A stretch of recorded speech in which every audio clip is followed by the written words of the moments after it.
How's it going, everyone? It's Sam. We have something really weird going on. Something that I think people have wrong, from what I can see. A lot of big Twitter pages are reporting this.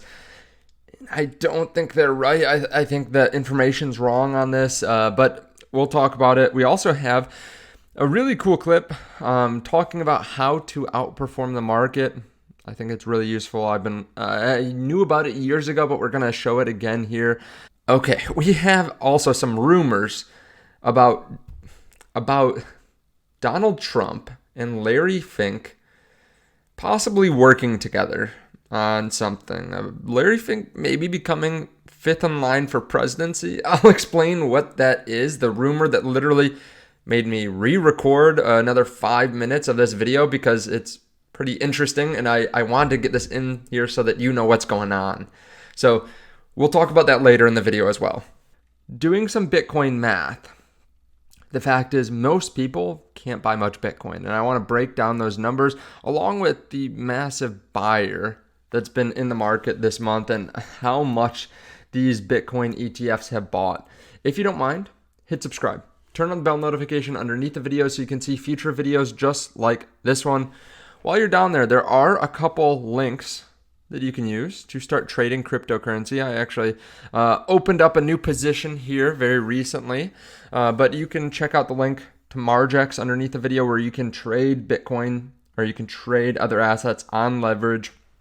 You can set up positions very easily. You can use all different forms of collateral, so you can trade all these different assets, and you can use all different forms of collateral, including Bitcoin, USDT, USDC, Ethereum, for all these different cryptos you want to trade. So you can trade Dogecoin with Ethereum if you want, which is pretty cool because it opens up a whole bunch of possibilities for you. There's also a link to CoinW underneath the video as well in case you want to trade there. Both of these platforms have some big airdrops going right now that are exclusive for our communities. One of them is exclusive.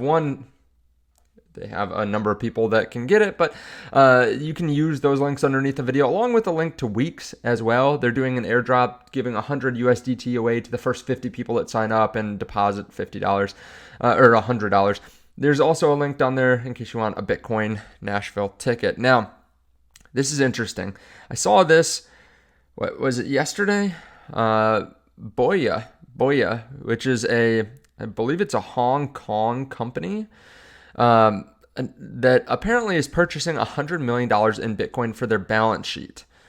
Okay, so this is interesting. I wanted to do a little bit more research to see if they bought some already, because I saw some people saying that they had already bought 1,000 Bitcoin, which means maybe they only have to buy 30 million more, only $30 million worth of Bitcoin more. But I did some research. So this is the website here. It's looks like a gambling / maybe just gaming website, and on their investor relations section they actually have a full tab that's just for cryptocurrency. Now this is what I think is so weird. Sometimes on Twitter someone posts something and then 15 other people just copy it. If you actually go on their website, quantity of cryptocurrencies held by the group and average purchase price as of December 31st, 2023, they held about, looks like 2,000 Bitcoin. They hold about 15,000 Ethereum as well, and they show the purchase prices. And then as of March 8th, they held less. And this does not look like how much they bought. It does not say quantity of Bitcoin bought by the group, like over this period. It says held. So it looks like they had less on March 8th, then they had less on March 31st, and then they had less in May. Like they pretty much have no Bitcoin, it looks like now. But the weird thing is too, it says the purchase price. Like the purchase price was $51,000 back in December, which also doesn't make sense because Bitcoin's price wasn't even at $50,000 for years before this. And then the purchase price apparently went down, so maybe they bought like a couple cycles ago, but it's a weird situation too because they don't show anything before this. You would think if they had bought years ago that they'd show like each quarter. It's just really odd. And then they show the market value of their crypto over time, and it shows it going up and the cost going up. It's just super odd. Like I don't know if there's some kind of mistake on this page or what, but people do report that they're going to be buying more Bitcoin. And to be clear, they also announced recently, this is what actually is on their website, that they bought $1 million USD worth of the UTXO fund. Now, this seems like some fund that invests in like Bitcoin related projects, blockchain products as well, specifically focused on Bitcoin. But this is pretty cool. I mean, it like invests in layer 2 solutions, inscribing on Bitcoin, borrowing and lending on Bitcoin, wallet for trading Bitcoin native assets, decentralized compute protocols, Bitcoin native asset. So this is pretty cool, but this is $1 million that they're talking about. But this article breaks it down a little bit more. Being Crypto talks about this, that they announced a $1 million investment in UTXO, Management Bitcoin Fund. And then they go on to talk about how there are rumors, or there are reports that suggest that Boyaa is purchasing $100 million worth of Bitcoin for their treasury. So I'm not exactly sure what's going on, honestly. It's one of those things I wanted to bring attention to it because I saw like 4 or 5 different Twitter accounts talking about how this company's purchasing $100 million in Bitcoin. And I think it's important. Usually it's easy to tell what they're saying because it's some company that's in the US and it's really easy to understand. But a lot of the time with these, they're a little bit harder to find. It's harder to get information on it. So I think it is important to fact check. Sometimes things can be just passed around and people just take them for fact, but they're not always the case. Still, though, we are seeing a lot of companies do things like this. Like how many companies have we seen that have bought a couple $1 million worth of Bitcoin this year? It's a good number of companies. So I think this is going to continue. Right now, Bitcoin's price is doing pretty well, right around $67,000, which is within a couple $100 of the recent high. Like we have to go all the way back. It seems like there is some resistance around this level. Like, I mean, just look back here, 67.2. We hit resistance there. A couple times here, we hit resistance around 67.3. Okay, so this does seem like a little bit of friction up until about 69,000, 70,000. And then I would not be surprised to see us hit a little bit more resistance right around 70,500, like 69 to 71. I think will be the next point of resistance after this. And then it's going to be interesting. Like, do we break through 72? Do we break through 74? Are we moving up right before the Bitcoin conference, but then somehow we get pulled back down? It's going to be interesting to watch. USA ETFs have purchased 40,860 Bitcoin in July. That is nuts. $2.6 billion. Advisor flows have barely begun. This is still the first inning. I think that's important to remember that we're only 7 months after the Bitcoin ETFs. More of this is bound to happen.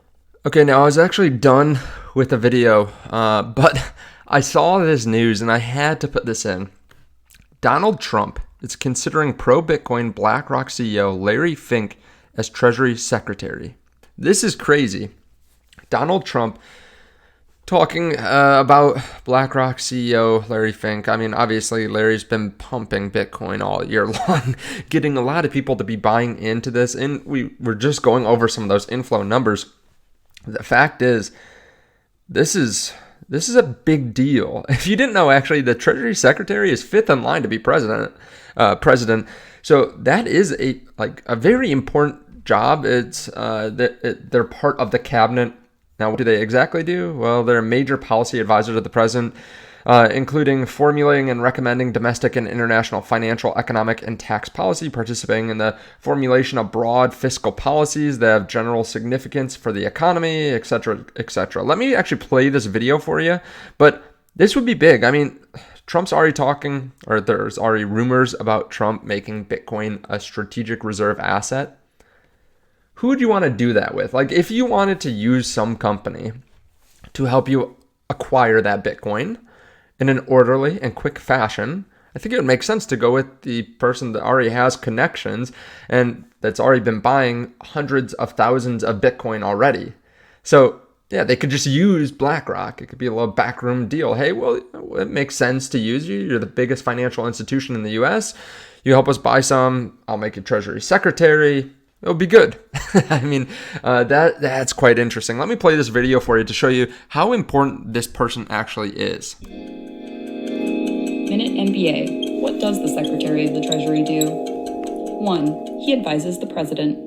As a member of the Cabinet, the Secretary advises POTUS on financial policy in areas like trade, taxation, borrowing, and lending. This is important practice because if the President, Vice President, Speaker of the House, President of the Senate, and Secretary of State all spontaneously combusted, you'd be looking at the new Commander-in-Chief. 2. He balances one of the world's largest checkbooks. The Secretary is responsible for keeping all accounts in good standing with the largest holders of U.S. debt. China, holding $1.17 trillion, and Japan, holding $1.1 trillion. The Treasury pays for its debt by issuing fancy, interest-earning IOUs like securities and savings bonds. 3. He makes money, literally. The U.S. Mint does the printing, but the Treasury Secretary is the one who decides when and how much to print. Last year, $974 million in new greenbacks were printed, 95% of which replaced worn-out, overly faded bills heading into retirement. 4. He enforces the law like a boss. In addition to your standard tax evaders, the Treasury also goes after counterfeiters and forgers with a squad of elite crime fighters, the Secret Service. And hey, if you're ever in the market for a gently used G5, the Treasury holds auctions of government-seized property throughout the year. 5. He kicks other countries where it counts, the pocketbook. What do Cuba, North Korea, Zimbabwe, Lebanon, and Belarus all have in common? They and 11 other nations are currently under economic sanctions by the U.S. Department of the Treasury. To learn more about executive management. Okay, now this is Janet Yellen's current role, and she has seemed pretty anti-crypto before. So has the SEC. So, I mean, he's talking about replacing both of these positions. This is fascinating. We'll continue to see if this actually happens. Who knows at this point? It's just a rumor. But this is pretty interesting. Maybe a backroom deal. Maybe there's some exchange. I mean, I'm not trying to get conspiratorial or anything like that, but this is definitely going to help Larry Fink. This is definitely going to help Blackrock if this happens. It makes sense from my perspective that they would try to push for this. But let me know your thoughts down below in the comments section. And let's keep moving. The ultimate Bitcoin math. 8.12 billion people worldwide. 21 million Bitcoin max, 258,500 sats per person. If you don't know, one sat is 1/100 millionth of a Bitcoin. So less than 1/100th of a Bitcoin per person. It's actually like 0.002585 Bitcoin per person. That's about $173. That's if everything's distributed evenly, which it's not. Most people, well, the world will not be able to buy even half this, like the average person in the world, because probably 5 million Bitcoin are lost. Okay, 5 million Bitcoin are lost. There another 5 to 10 million. They're held by very wealthy individuals that hold 100 to 1,000 to 10,000, 100,000 Bitcoin. There are only 2.5 million Bitcoin on exchanges. Let's say 4 times that. Let's just say four times that number, or the Bitcoin that people are willing to sell based on a certain price. Like, let's say we get up to $200,000 per Bitcoin. Every big jump, or like every increment from now till 200,000 new people will be willing to sell or sell a part of it. So let's say they're 10 million, just half of this 21 million number. That means that everyone can buy about $86 worth, $87 worth of Bitcoin. That's nuts. And as we move up too, there are new buyers. You have to remember, it's not like they're only sellers that go to all these new buyers. They're going to buy $87 worth. No, they're going to be entities that continue to swallow up more and more Bitcoin. So yeah, it's a race against time for a lot of people. How to 10x Your Money by Michael Saylor. Buy something that everyone in the world needs. No one in the world can stop. Almost nobody understands. 10 years ago, it was Apple and Amazon. Today, it's Bitcoin. Let's play this clip for you so that you can see exactly what he says. Nobody in the world can. The best idea, if you want to make 10x your money, is you buy something that everybody in the world needs. Nobody in the world can stop. And almost nobody understands. Perfect. Okay, so in 2010, that was Amazon. Or that was Apple, or that was Facebook, or Google. These are all dominant digital networks that everybody in the world needed, that nobody could stop.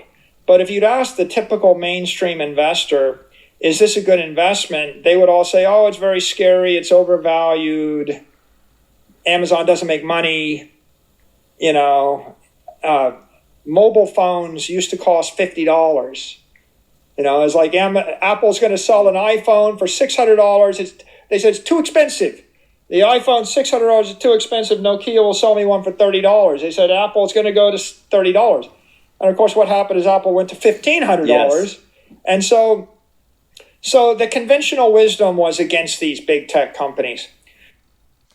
Very interesting. I love that clip. I think it's really good because a lot of people, when they start investing, or a lot of people that don't really know much about investing too, think that the best companies are the companies that everyone likes. And to be fair, those are some of the best performing companies. Those have been the best companies in the world. Amazon, Apple, Tesla. But a lot of people don't understand that if you really want to outperform, you need to buy when people don't like them. Or you need to buy something else that people don't actually like. Like, you don't buy Apple when everyone's talking about how great Apple is. I mean, in the past, I guess it would have been all right. But typically, you want to buy things when people don't feel good about them. Like, back in 2022, it was one of the best times to buy Amazon, Apple, Tesla, pretty much any asset, and yet no one wanted to buy. And that's why it's a good time to buy, because people don't understand what's actually happening, or they're looking too short term. So yeah, today a lot of people still hate Bitcoin. Now, a lot of people have kind of changed their mind on it over the last year, which might give you some indication. Okay, maybe I don't want to be going as heavy as I should, or as I did back in the bear market, and that just makes sense, right? When Bitcoin's at $16,000 or $65,000, you probably should be putting different amounts of money in it, unless literally you're like, hey, I'm just going to buy it over the long term, and I don't care about the next couple of years. I'm not worried about timing it, and there's something to be said for that. Right now, I still think Bitcoin's misunderstood. I still think if you don't have an allocation towards Bitcoin, I still think it makes sense to be buying Bitcoin or add a little bit of Bitcoin. Get in 1%. That's what I say. If you're just looking at Bitcoin right now, you love it. For some reason you couldn't buy, or you didn't buy during the bear market, you probably should have. Make sure that you understand why you want to buy it now. Hopefully it's not just because the price is going up. Hopefully it's because you understand the underlying asset. But start with 1%. See how you feel, because there is a lot of volatility. I actually have a video going over this on my channel. Just when you go to my channel, originally it says, like, is now a good time to be buying Bitcoin, or should you wait? That's the video that pulls up automatically, that starts playing. So yeah, I consider buying some Bitcoin if you haven't done it already, but of course, this is not financial advice. Do your own research. If you do want to trade crypto, you can check out the link underneath the video. Like I said, to Margex right now, just opened a position right before this video, up 5% already. Not bad. But of course, there's a lot of volatility with this, with leverage trading. So make sure you understand what you're doing there too, just like investing in general, right? Thank you so much for watching. I appreciate it. There are those links. I will see you all in the next one.